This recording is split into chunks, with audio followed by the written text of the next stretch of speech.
Bonjour à tous, Nico pour NKOVAP, j'espère que vous allez bien. Donc aujourd'hui nous nous retrouvons pour parler de ça, et du coup par extension cela. C'est quoi? C'est le Kefen Light Plus V2 de chez H-Cigar, donc un clone.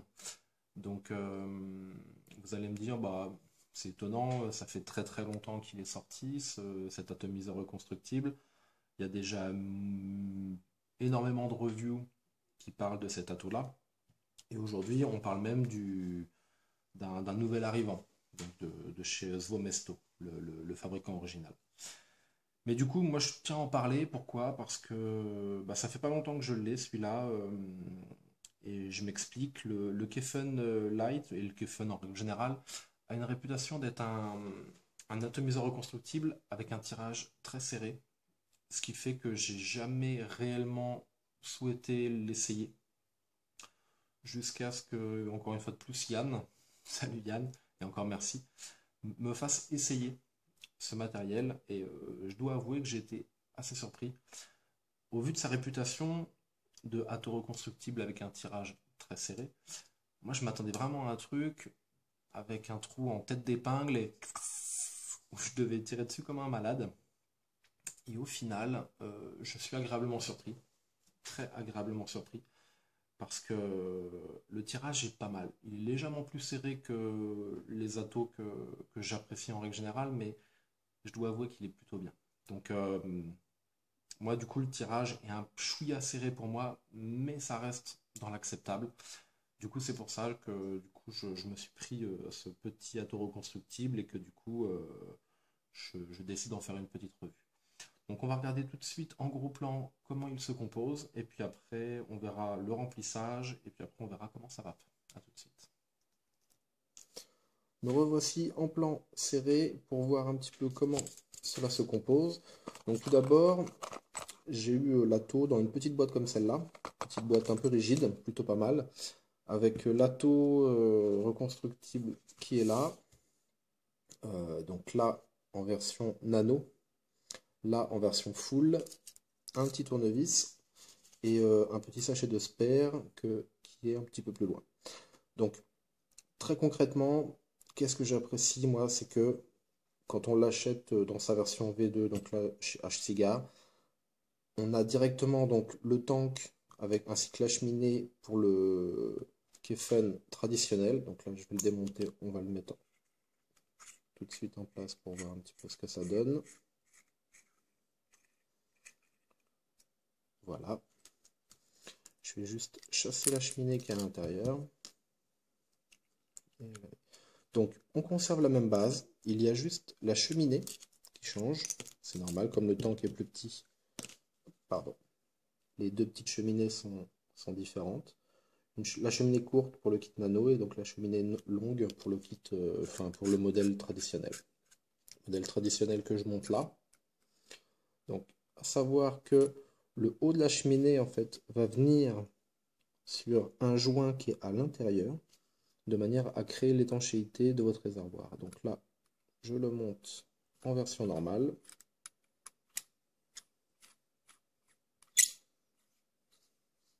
Voilà. Avec le drip tip. Donc là, on est sur le Kefen Light Plus V2 traditionnel, que je peux monter par exemple sur un pipeline pro.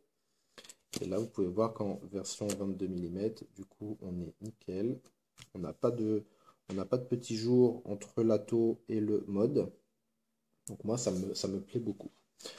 Donc pour en revenir à l'atto, je disais il y a quelques secondes, moi ce que j'apprécie, c'est que pour le prix de l'atto, en fait, on a l'atto original, le clone, mais entre guillemets sous le format original, avec le kit nano. Moi, par conséquent, je m'en sers intégralement, uniquement, en version nano. Pourquoi? Parce que du coup, sur le Kefen Light Plus, on va en parler un petit peu après, mais du coup, j'apprécie réellement son look, ainsi que le fait qu'il soit ultra compact. Donc, comme tout à l'heure, je l'ai dit, on met la petite cheminée, on met notre tank, et c'est parti. Avec le petit drip tip qui va avec, donc avec deux joints. Donc là, on a notre Atto en version nano, qui est très très très compact. Forcément, on perd un petit peu en capacité de remplissage. Là, on est sur du 2 millilitres. Moi, je dois avouer que ça doit faire à peu près 3 semaines que je l'ai. Euh, Tant pis. Je préfère m'arrêter quelque part et le remplir, mais d'avoir quelque chose de très compact. En tout cas, c'est un petit peu mon délire du moment. Donc en dessous, on voit un certain nombre d'inscriptions qui n'ont aucune valeur réelle, étant donné que c'est un clone. Par contre, vous pouvez voir, je vais vous montrer avec ça, vous pouvez voir trois choses intéressantes. Donc le plot 510 qui est réglable, qui est juste là. Le trou en fait pour la vis de contrôle d'airflow, qui communique avec le petit trou qui est là. Moi du coup je l'ai carrément retiré de manière à espérer, on va dire, gagner un tout petit peu de tirant d'air au niveau de mon atout reconstructible. Et donc une vis qui est là, qu'on va démonter tout de suite, qui est en fait la vis de remplissage.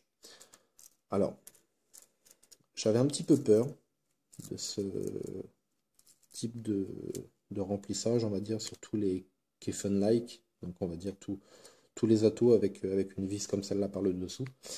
J'étais très très réticent. C'était vraiment quelque chose qui m'emballait pas plus que ça. Puis au final, je dois avouer que c'est relativement agréable et pas trop trop dérangeant. Vous pouvez voir que sous la petite vis, il y a un petit joint noir qui fait parfaitement étanchéité. Je dois avouer que j'ai pas eu un souci de fuite à l'heure actuelle. Donc un petit peu de Red Aster en die. Petit inconvénient, vous remarquez, maintenant je me sers en l'occurrence que de bouteilles et aiguilles, de manière à faciliter le remplissage. Parce que c'est vrai que si jamais on est en déplacement ou n'importe quoi, avoir une pipette, c'est légèrement embêtant. Donc là, du coup, je prépare mes mélanges, je m'en fais une ou deux bouteilles d'avance et c'est parti. Donc là, je remplis, j'arrive en haut. Voilà. Là, mon réservoir est totalement rempli. À vue de nez, j'ai dû mettre un petit peu plus de 2 millilitres de liquide. Je reprends ma petite vis que je mets sur mon petit tournevis. Oh, évidemment. Bon, bah, je la mets dans le trou. Et je tourne.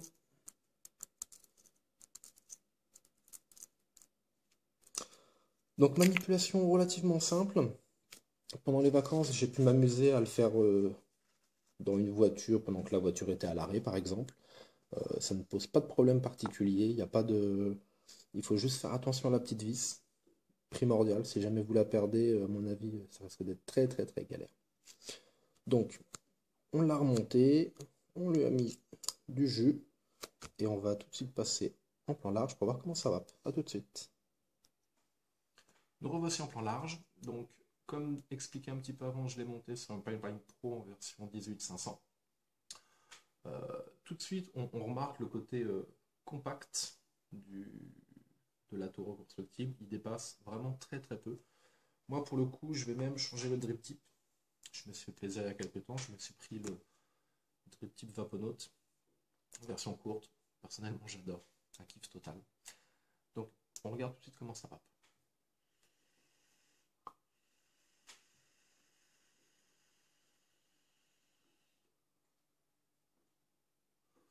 Ça va pas mal. Moi, j'aime beaucoup. On est sur du 12 watts. Donc, moi, c'est mon seuil de vape vraiment appréciable. Moi, j'aime beaucoup. Là, en l'occurrence, j'ai fait un montage 1,2 ohm. Généralement, j'essaie de faire 1 ohm, voire un petit peu moins, mais bon, là, 1,2 ohm, c'est plutôt pas mal. Euh, j'ai fait mon coil en fait avec du coton bacon. Je pense que je vais en parler dans une précédente revue parce que c'est un peu cher, mais honnêtement, la différence elle est notable. Donc, on en reparlera très bientôt.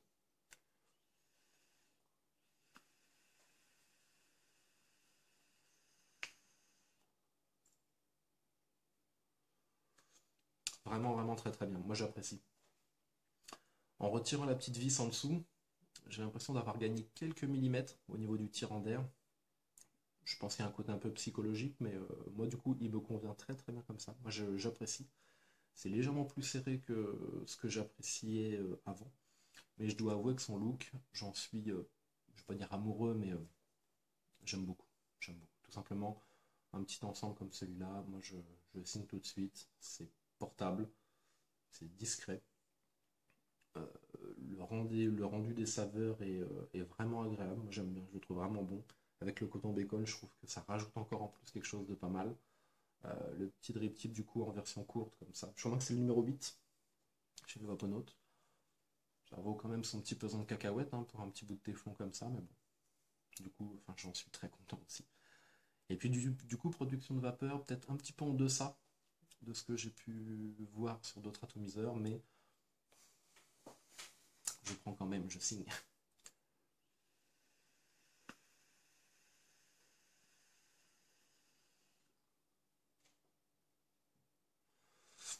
Donc voilà, donc vous l'aurez compris, pour moi c'est un coup de cœur.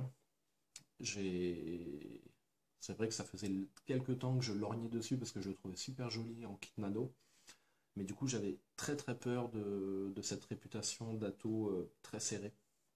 Et puis au final, ça se joue vraiment sur pas grand chose par rapport à mon aérotank méga réglé au max. Donc du coup, plutôt pas mal. Maintenant, si jamais je devrais faire un tour rapide sur les choses qui m'ont plu et les choses qui m'ont déplu sur cet Atto, qui est un clone, euh, tout d'abord, aucune fuite, absolument aucune fuite en 3 semaines. Je m'en suis servi tous les jours. Remplissage 2, 3, 4 fois par jour. Zéro fuite. Vraiment pas de soucis particuliers. Les pas de vis sont plutôt bons. Le kit nano est vraiment de très très bonne qualité, je trouve. Limite, je ne vais pas dire mieux que la version normale, mais vraiment très très bien. Maintenant, au niveau du remplissage, donc le fait de le démonter, devoir prendre son petit tournevis, démonter la vis de remplissage, ensuite remplir avec une, si possible avec une pipette comme ça, avec une aiguille en haut, c'est un peu plus contraignant, mais je dois avouer que, en tout cas, moi pour ma part, ce n'est que mon avis, j'accepte cette contrainte au vu de ce que l'ATO nous apporte. Maintenant, que rajouter d'autre, que rajouter d'autre. En version full, donc avec toute cette partie-là, donc là évidemment je peux remplacer la partie acier par le tank transparent de manière à avoir ce niveau de liquide, il n'y a pas de souci. Mais je dois avouer que du coup, on part sur après je trouve qu'on part sur un setup qui est vraiment long. Et moi du coup je suis plutôt actuellement à la recherche des setups plutôt courts, plutôt compacts. Donc moi je m'en suis servi qu'une fois en 3 semaines.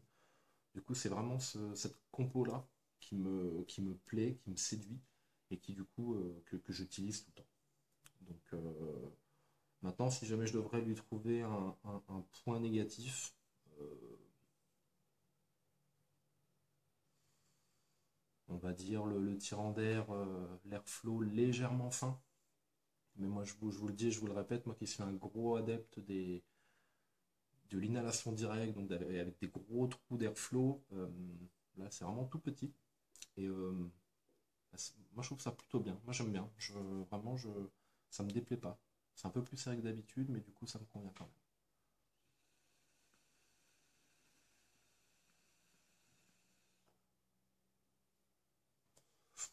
Du coup, un atout comme celui-là, bon, on va pas rentrer dans le prix, on sait que c'est un clone.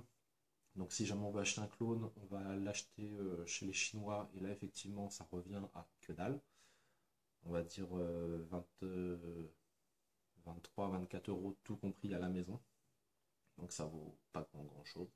Si jamais vous l'achetez dans un shop français, forcément, vous le payerez plus cher. Mais ça reste correct. Et du coup, pour un atout original comme celui-là, il faut compter entre 70 et 80 euros. À noter que le kit nano est bien souvent pas compris avec, il faut que vous l'achetiez après. Donc ça refait 80 euros donc pour le modèle full et après 15-20 euros de plus pour un kit nano, sachant qu'il en existe plusieurs. D'après ce que j'ai pu voir, il y a différentes qualités au niveau des kits nano, donc il faut vraiment vraiment bien se renseigner. Donc moi vous l'aurez compris, hein, moi je suis vraiment tombé amoureux de cet atto-là. Je m'en sers quotidiennement, puis à mon avis je suis pas tout à fait prêt de le lâcher. J'aime son côté compact, j'aime sa facilité de montage, j'en ai pas parlé, mais c'est ultra simple, hein, le plateau est super ouvert, vous avez les deux vis, vous faites votre montage, vous le posez. Je ferai peut-être même une vidéo parce que certaines personnes m'ont demandé de faire un petit peu un tutoriel sur le montage. Ce sera du basique, mais j'en parlerai très rapidement. Je ferai un petit montage type. Euh, Moi j'apprécie vraiment. Moi c'est pas compliqué, il me quitte plus, ce petit tateau reconstructible. Donc encore merci à toi Yann, une fois de plus. Si jamais je me serais basé uniquement sur ce que j'ai pu lire, entendre sur internet, c'est quelque chose que je n'aurais jamais essayé. J'aurais même pas mis 20-25 € dedans pour l'essayer. Aujourd'hui, grâce à toi, j'ai pu l'essayer. Il m'a plu et du coup, je le prends. Donc voilà. Donc, bah, écoutez, bonne vape à tous et puis restez open.